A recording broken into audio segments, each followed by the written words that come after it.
The HTC One is the follow-up to last year's One X and One X Plus, which were some of our favorite phones of the year. This year, HTC has taken its One brand strategy and simplified in the same fashion as the iPad or MacBook. While HTC hasn't confirmed that it will take this approach every single year, it appears that the company is poised to release a new One flagship phone with no difference in title outside of the year it was released. But more importantly than brand, how is the actual device itself? For starters, it's a marvelous handset to behold, with gorgeous industrial design that involves an intricate machining process, beginning with a single solid piece of anodized aluminum, the grade of which is even higher than what you'll find on the iPhone 5. But there's so much more to the One than just its overall design. For instance, HTC also throws in a 4.7-inch 1080p display, a 1.7 GHz quad-core Snapdragon 600 processor, a 4-megapixel image chip 2 ultra-pixel camera on the back, and a 2.1 megapixel front-facing cam on the front, MHL,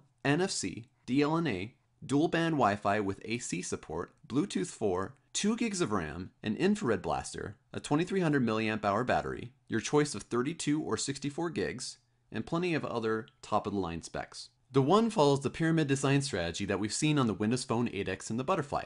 This process stacks the largest components up front in a pyramid fashion, which allows the phone to be thinner and offer a sleek and natural curve in the back that makes it easy to hold in our hands. As we mentioned earlier, the entire phone was crafted out of a single block of aluminum, with polycarbonate injected into the edges and 2 major strips on the back. It looks elegant and classy, and it also makes us a little less worried about its durability if we were to drop it. The display is covered with Gorilla Glass 2, and 1080p movies on that display look absolutely phenomenal. Also up front, you'll notice a set of boom sound speakers both on top and bottom. These speakers are set up for a solid stereo experience while you're watching movies or even just listening to music or taking calls on loudspeaker. They're capable of blasting Beats audio, which results in a much fuller sound than anything we've heard on a smartphone yet.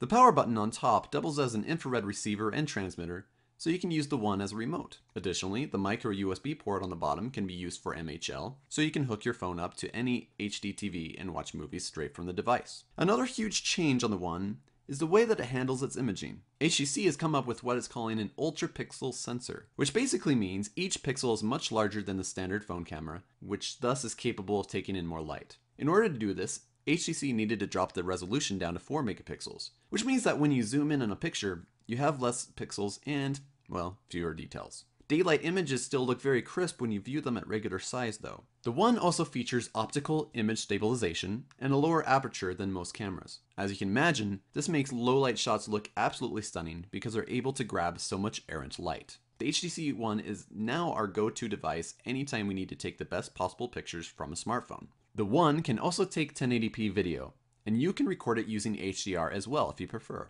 But one of the most interesting parts of what the camera can do is Zoe. Short for zoetrope, this lets you take several burst shots and a 3-second 1080p video at the same time. And the One puts it all together into a cool little 3-second clip that's viewable on your phone. And it can be uploaded and shared with family and friends. Think of them as those moving pictures seen in Harry Potter. While it doesn't sound all that useful at first, we actually found some clever uses. For example, the phone can take all of your Zoes and still shots from a specific event or date.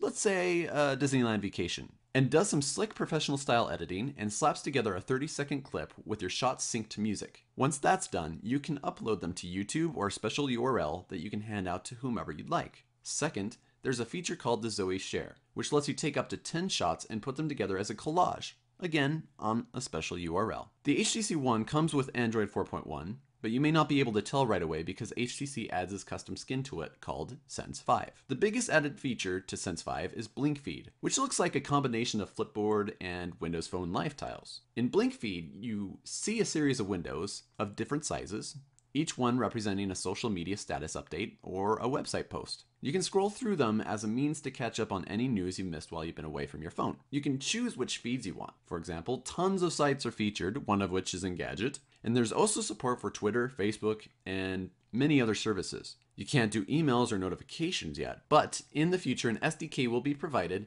which will hopefully allow these activities and make it even more useful to power users. The sad news is, it can't be completely disabled, but at least you can change the default homepage so it doesn't pop up all the time. Sense 5 also features a modernized font and a sleek new look all the way around, including a new app tray with vertically scrollable grids, the ability to change grid size, and the option to place apps and folders. You'll also find a new kid mode that lets your kids use your phone without you worrying about important information getting deleted or moved around. Overall performance was great thanks to the quad-core Snapdragon 600 chipset. Everything looked incredibly smooth with no lags or stutters. Gaming was definitely an enjoyable experience as well, with graphic-intensive titles like Shadowgun, Riptide, and Real Racing 3 running with few, if any, frame skips. It almost feels as though we're playing on a console. Overall, the HTC One is one of the best phones we've reviewed to date. It's crafted exceptionally well, the display is beautiful to look at, the camera is much better than the megapixel count says, and it performs like a charm. We also like most of the firmware, though we're still not convinced that blink feed is worthwhile. This is Brad Mullen with Engadget, and if you're interested in learning more about the One, our review goes into a lot more detail.